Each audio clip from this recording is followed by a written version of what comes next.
The 3D printing industry has come a long way in a short time. Just a few years ago, this printer, the Creality Ender 3, was the one to beat. A cheap alternative to the premium Prusa Mark III, it made 3D printing more accessible than ever before. But in cutting cost, a lot of the quality of life conveniences were lost too. The desire to improve on this platform spawned a vibrant community of enthusiasts who embraced the open source philosophy and modded this printer in nearly every way. Fast forward to current day, and what was once a staple in 3D print farms the world over is now somewhat of a relic. Honestly, this probably belongs in a museum somewhere. And the new generation of printers makes this look like child's play in comparison. Not only does Creality's new flagship printer, the K2 Plus, dwarf the Ender 3 in size, it transforms what was once a tinkerer's toy into a proper tool that someone with little 3D printing knowledge, or interest for that matter, could use to achieve an objective, like printing an address plate for their house, or a cake topper for a wedding gift. But we can't talk about the K2 Plus without talking about where it so clearly drew its inspiration: Bambu Lab. 5 years ago, the market for 3D printers consisted of Prusa Mark IIIs and Prusa Mark III clones. Nowadays, it more or less consists of Bambu X1Cs and Bambu X1C clones. It might be okay to copy your neighbor's homework, just as long as you don't copy their mistakes too. So was Creality, in their signature fashion, able to undercut the market again? In order to find out, I thought, what better way than to put this machine into production in a real-world scenario? Not just printing benchmarks, but actually using it to produce prints for paying customers. So for 1 month, I replaced one of my Bambus with a Creality K2 Plus, printing everything I normally would for my print service and product design businesses. And by the end of this video, I'm going to tell you whether this is earning a permanent spot in my fleet or if I'll be selling it to the highest bidder. Now I know I'm a little bit late to the game in producing video about this printer, but that's for good reason. When this was first released approximately 7 months ago, it had some growing pains, early adopter issues. The K2 Plus of today should have most of those issues ironed out, but we'll see. And while this video might be a little different than my regular reviews, in typical YGK3D fashion, I'll be showing you some really interesting technical details that I don't often see covered by other reviewers. And if you take nothing else from this video, watch this segment discussing why the OraSlicer time calculations for multicolor printing with any printer other than those from Bambu are wildly inaccurate. Before we go much further, I do need to inform you that Creality sent this printer to me for free, and this laser cutter too, right around the time Bambu announced the H2D. I wonder what their motives could be. But as always, this video will be as real and raw as it can possibly be. I'll be sharing my honest opinions. Alright, let's get into it. I usually like to start my reviews with a tour of the hardware, so let's go through that briefly now. We've got a fully enclosed and heated Core XY 3D printer with 350 by 350 by 350 millimeters of build volume, a linear rail on X and smooth rods on Y, with 7.5 millimeter 2GT belts. These will be slightly stiffer and more resistant to stretching than the 6 millimeter belts of the K1 and X1C, but not quite as robust as a 9 millimeter belt, as we see on some other large printers. Here are the shaper graphs for reference of how rigid the motion system is. Above average on Y, but below average on X. Pause the video if you want to look at these in more detail. The Z-axis motion system is nearly identical to what we've seen on the last few generations of Cheetah printers. Lead screws for power transmission and smooth rods to guide the motion. Unlike on the K1 and the Bambu X1C, where all of the lead screws are coupled together with a belt, these are independent, allowing for side-to-side bed tilt compensation. Compensating for forward-backward tilt would require manually adjusting the knobs. Sound familiar? My bed from factory showed a clear tilt in the backwards direction with a probed point range of 0.84 millimeters. The bed mesh generally does a pretty good job of compensating, but not always. I'll come back to that later when we look at print results. The Printhead has a magnetically attached cover, making access for maintenance easy. Inside, we have a dual-gear direct drive extruder.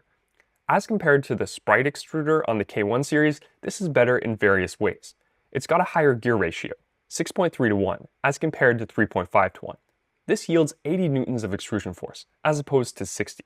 It's driven by a closed-loop stepper motor, which makes it possible to detect step loss, part of the feedback control system used for error monitoring like clog detection. The Hotend uses quick-swap nozzles, with an integrated heat break in a one-piece design, similar to what we see on Prusa printers. Creality calls these unicorn nozzles. They're a combination of a copper alloy for better heat conduction and titanium alloy to prevent heat creep, with a hardened steel tip, making them compatible with abrasive materials like carbon fiber nylon. Somewhere inside this printhead is a strain gauge, which is used to detect nozzle contact with the bed, allowing for bed mesh generation and automatic determination of Z offset. This approach differs from that used on the K1 and X1C, where the strain gauges are in the bed rather than the hot end. Incorporating the strain gauge in the hot end allows the trigger force to be lower, making the measurements more accurate. We've also got a newly added filament cutter that works in combination with the CFS to enable multicolor printing. Notably, the cutter is positioned considerably further away from the top of the nozzle as compared to on a Bambu printer. This means the minimum purge length between filament swaps is higher, making multicolor printing more wasteful. We'll discuss that in a little more detail later on. Speaking of the CFS, that's Creality's version of the AMS. It's a 4-color filament switcher that doubles as a dry box. While clearly inspired by Bambu, this improves on the design of the original AMS in nearly every way. For starters, it's got a screen with temperature and humidity display. Although, in my experience, the temperature reads consistently high and humidity reads consistently low. The AMS had 3 big problems that caused recurring frustrations. I'll go through them one by one and explain how the CFS addresses these problems. 1. If filament breaks inside, which it often does from my experience, you have to disassemble the unit in order to clear it. The CFS provides easy access to the PTFE tubes from the bottom of the unit, allowing you to clear breakages without disassembly. 2. When the spool gets low on filament, it doesn't weigh enough to stay in place. The pull force of the feed motor pulls the spool upwards, inhibiting the ability to properly load filament. To counteract this, the CFS adds a spring-loaded retention feature to the lid to hold the spool in place. And 3. The use of abrasive filaments wears out the inlets, requiring eventual replacement of the entire feed mechanism. The CFS has a shorter segment of PTFE upstream of the inlet that can easily be replaced if it wears out. The rest of the components for this system will look pretty familiar if you've used any other multicolor printer. You've got a buffer on the back that provides slack between the pulling of the extruder and the pushing of the filament from the CFS. And inside the printer you have a purge chute with a silicone brush for nozzle wiping. Just below that you've got these 3 grills. The 2 on the sides are exhaust fans, which can help regulate the chamber temperature when printing PLA. They're equipped with carbon filters to scrub the outgoing air, but they're surprisingly sparse, so I'm not sure how effective these are really going to be. In the middle of these is the chamber heating element, capable of achieving an internal air temperature of 60 degrees. As compared to other printers with chamber heaters, this positioning is very discreet and the heating element is out of reach, mitigating burn risks. The inclusion of this heater, in combination with the higher maximum nozzle temperature of 350, makes the K2 Plus more suitable for printing higher temperature warp-prone filaments like ABS. Compare that with the X1C that maxes out at 300 degrees Celsius on the nozzle and lacks a heated chamber. But I know what you're probably thinking. A more fair comparison would be to the H2D. And in some ways, you're right. The H2D has equivalent specs to the K2 Plus in this category, but it's priced about $500 higher. And that's for the version without the laser. The K2 Plus is closer in price to the X1C. For about the same amount of money as the base model H2D, you can get a K2 Plus and a standalone laser cutter, allowing you to run both devices simultaneously, which is what I did to produce this clock. The wooden faceplate was cut on the Creality Falcon A1, and the base was printed on the K2 Plus. This is a pretty solid little laser for the price. Unlike most lasers that use Cartesian kinematics, this is Core XY, which provides similar benefits as in a 3D printing context. It can move faster. It's enclosed with a fume extraction hose, and has a built-in camera for aligning your designs and auto-recognizing materials. It's only got 10 watts of laser power, but if you're just looking to get into the hobby, this is a solid entry-level machine. But anyways, back to the K2. The positioning of the chamber heater at the rear of the printer frees up room on the sides with the addition of a second auxiliary part cooling fan, one more than we're used to seeing. This provides airflow from both sides for even cooling.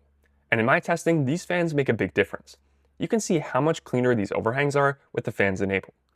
So I think that's a pretty good summary of the hardware. It sounds good and looks good on paper.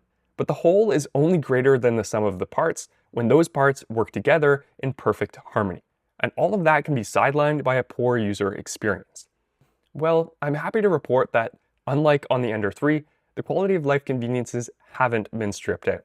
This printer is equipped with all of the modern conveniences we've come to expect, like a color touchscreen with a nice UI, an integrated camera for remote monitoring and AI failure detection, a LiDAR scanner for automated pressure advance calculations, and a robust error monitoring system that makes diagnosing and troubleshooting problems easy. And all of this is built on an open source firmware, Clipper, not a proprietary closed source firmware like that used by the other guys. So that's all well and good, but none of this matters if the print quality doesn't stack up. So let's move on to the part of the video where I actually tried to use this printer in my production workflow, and I'll tell you about all of my successes and failures. I printed a few quick benchmarks as a warm-up, then jumped straight into printing orders for real customers. The first was this cake topper in gold PLA. This has some fine details in the first layer, so it's a good test of bed leveling. And we're using the textured surface to imprint the front face, so it needs to be consistent. I decided to print this in parallel with a black base to test the CFS simultaneously. The print turned out well. Minimal stringing, no lifting of the fine features, and a consistent finish across the surface. Having passed the QC check, this was ready for packaging and shipping to the customer. I next loaded another 2 colors of PLA and assigned the colors and filament types on the screen. The CFS is equipped with RFID to auto-recognize Creality's own spools, but for these third-party spools, we have to do this manually. There's also this additional RFID sensor on the side that detects the filament type on the external spool, which is pretty cool. I like how this holder is on the side rather than the rear, but I wish they made it a little longer so it could accommodate a 2 kilogram spool. Maybe I will be modding this printer after all. This print completed without issue and looked good all around. Even this very thin line printed successfully. I then switched gears from PLA and loaded some PETG in order to print an address plate for a different customer. The first layer on the previous 2 prints had been perfect. This one, far from it.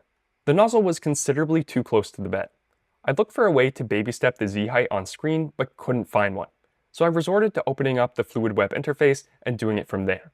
I later discovered that this setting can be adjusted on screen, but it's buried in one of the advanced menus. Also buried in these menus are all of the AI detection and auto-calibration features, which are all disabled by default. I decided to turn these on, and they came in handy very shortly thereafter. When this overhang test print detached from the bed, the printer detected it and paused. With the first layer adjusted, the filament was laying down more evenly, so I let the print proceed. This was a dual color print, switching to black from white at a fixed layer about halfway through. The top surface was very consistent, which is super important for this particular product. Some extrusion lines are visible on the number, but this could probably be improved with some further tuning. I do see some slight belt artifacts on this very glossy side surface, but they're minimal and only present on one edge. With this product, I include color matched plugs for the mounting holes, which will serve as somewhat of a tolerance test. And I'm pleased to report that they went in as expected. The next thing I printed was a print service order. A customer sent me the model and asked me to print 10 copies. This occupied most of the bed, so it was a good test of first layer consistency. And, well, it wasn't very consistent. One side of the bed was definitely more squished than the other, which made removing the supports on those more difficult as there was no gap between the base of the supports and the model in the first layer. This print provided another good opportunity to evaluate dimensional accuracy. The nominal width of this part is 16 millimeters. It measured in very close, at 15.97, averaged over 3 measurements. These posts came out undersized and slightly oblong. The nominal diameter is 7.8 millimeters. The printed part measures an average of 7.5 millimeters in the X direction and 7.7 in the Y direction.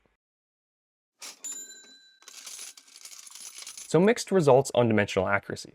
Most things are printing slightly undersized. If it's important to you, you could make tweaks to the slicer profiles to correct for this, but it would obviously be preferred if that weren't required. I then tried printing another address plate, and this one was important. The product was scheduled to ship that day. Unfortunately, this is when I ran into some more serious issues. The first layer was once again far too close. I came back to a paused print with an indication that there was an extrusion anomaly. It seemed that the nozzle was clogged. I tried unloading and reloading, which seemed to work, but I was then met with an error indicating that there was a feeding issue. Consulting the troubleshooting documentation, it seemed like I would need to do some disassembly of the printhead. I then pulled out what remained of the filament in the hotend. You can clearly see that it's buckled at the top, a sign that the filament had softened at this point, an indication of heat creep. Perhaps printing a material like PETG in a sealed chamber wasn't such a good idea. It turns out that the exhaust fans aren't enabled by default, so for subsequent prints with PLA and PETG, I turned them on. Before reassembly, I plunged the hot end from both ends to ensure there were no blockages, but still I couldn't successfully load filament. I later discovered that there was a piece of filament stuck just below the extruder gears. This was PETG, so it wouldn't have broken off due to being brittle. It must have dislodged from the rest of the filament during the unloading process. After clearing that out, I reassembled the printhead and I was back up and running. Only a small amount of filament remained on the spool, providing a perfect opportunity to test filament runout detection, and I'm glad to report that it worked as expected. The print paused, allowing me to load new filament before resuming. Another successful print, another hopefully happy customer. Having now broken in the printer a little, I wanted to try printing something much more challenging, a football helmet. Miniature, mind you, but still a long print. Around 18 hours according to Creality Print, or 7 in OraSlicer? Wait, what gives? I spent a long time comparing print settings, flushing volumes, etc., trying to identify the source of the discrepancy. What I discovered is that OraSlicer only includes the contributions to print time from filament purging for the Bambu series printers. For any other multicolor printer, it only accounts for printing moves, not the time that is spent with the printhead parked as it purges the outgoing filament and loads the new one, which is significant. You can confirm this by changing the flushing volumes. They make no difference to print time. Switch to a Bambu printer profile and larger flushing volumes yield longer print times, which makes sense. On the other hand, Creality Print does account for the increase in print time on account of filament purging, but it's a static calculation. It doesn't change in response to flushing volumes. And while we're on that topic, the K2 Plus purges way more filament than a Bambu X1C when it does a filament change. The default flush multiplier is 1.3, and the suggested range of flush values has a higher minimum value. This is directly correlated to the printer's hardware. The nozzle is longer, so the cutter placement relative to its tip is higher. We therefore need to push out more filament in order to transition between colors. OraSlicer knows the relationship between purge volume and purge time for the Bambu series printers, but not for the K2 Plus, and it doesn't even hazard a guess. That's why the print time estimates are so wildly inaccurate. The print ran overnight and completed successfully. There was, for some reason, a lot of fine stringing. It almost looked as if this were a cotton candy machine rather than a 3D printer.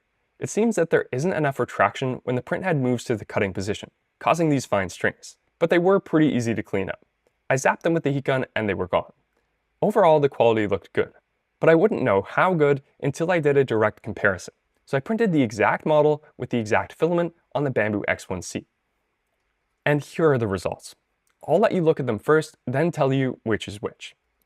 While you think on that, let me tell you about how you can learn what to look for. What distinguishes a good print from a bad one? Well, one way would be to take a course about 3D printing on Skillshare, the largest online learning community for makers, designers, and creatives, and the sponsor for today's video, like this one, 3D Printing 101. The technology may have changed a lot from the days of the Ender 3, but the fundamentals remain the same. Bad first layer? Try adjusting the Z offset. Droopy overhangs? Maybe you should enable support. And once you've mastered the basics, you can dive into a course on Fusion 360 to learn how to design models of your own. From there, you might want to try monetizing your new skills by selling printed products. So you could take this course, which covers the process of launching an Etsy store, from creating your first listing to getting your first sale. The first 500 people to use my link in the description will receive 20% off their first year of Skillshare. Get started today. Alright, now for the results. This one, which is from the X1C, showed significant evidence of banding in the layers where the filament changes were occurring, and there's some even more prominent lines near the top. But in spite of these issues, the overall print settings seemed better. The logo on the side of the helmet printed cleanly, with sharp edges where the blue meets the white. On the K2, the white is noticeably under-extruded. There are very small segments of white in each layer, and it seems the nozzle isn't being primed well enough between changes to properly fill them in. There's also some ringing noticeable on the K2 print that I don't see on the X1C. Overall, it's a toss-up. If I could combine the best elements of each, it would be a great print. But as it is, neither is perfect. One thing I will mention though is that the purge chute on the X1C clogged multiple times during printing. The K2 Plus didn't require any intervention, but it did waste a lot of filament. I'll put the numbers on screen to show you exactly how much was purged by each printer. Now it's time for the final boss, ABS. I needed to replicate some parts for a local company. This involved first scanning the parts, and then I was ready to print. The K2 Plus, with its large build volume and heated chamber, was perfect for this project. In theory. I was met with similar issues as I'd been seeing all along when printing with anything other than PLA. The first layer was far too close, and this resulted in another clog. But fortunately, I was able to clear it pretty quickly. This time, instead of just sending the print and letting it start right away, I set the bed to printing temperature and let it heat soak for around 15 minutes. And voila! My first layer issues were solved. To avoid this happening again, I'm going to add a wait command to the start macro to allow the bed to stabilize before probing. But apart from that, the prints turned out great. Usually I'd have to use glue stick with ABS to prevent warping, but the heated chamber kept these parts perfectly flat. After some rather tedious support removal, these parts were ready for pickup by the client. The combination of 3D printing and 3D scanning is a lot like copy and paste, but in real life. It never ceases to amaze me. So that wraps up my time testing the K2+. There were some frustrations along the way, but most of the issues I experienced I'll be able to avoid in the future, having learned from the past. There are, however, some things I can't easily fix, or shouldn't have to, but Creality could and should, like the retraction amount between filament changes, or the priming amount after filament changes. There's definitely some slicer level tuning and firmware tweaks that need to happen to get this printer running to the best of its abilities. I was able to solve the issues I encountered because I know what I'm doing. A less experienced user probably would have gotten frustrated and potentially given up altogether. And that's where I think Bambu still has the edge. Their printers aren't perfect, but they're more polished. But the K2+ is light years ahead of the Ender 3 from just a few years ago, and it offers really good value for the price, especially for those that want the advanced capabilities of a large format, multicolor capable heated chamber printer, or those that want to be able to tweak settings in open source Clipper firmware. It may not be for everyone, but it's definitely earned a spot in my roster of printers. But I'd love to know what you think. What do you like or dislike about this printer? Let me know in the comments down below. And did you enjoy this style of review? If you did, please give this video a like and consider subscribing for more great 3D printing content. Thanks for watching. My name's Taylor, this is YGK3D, and until next time, happy 3D printing.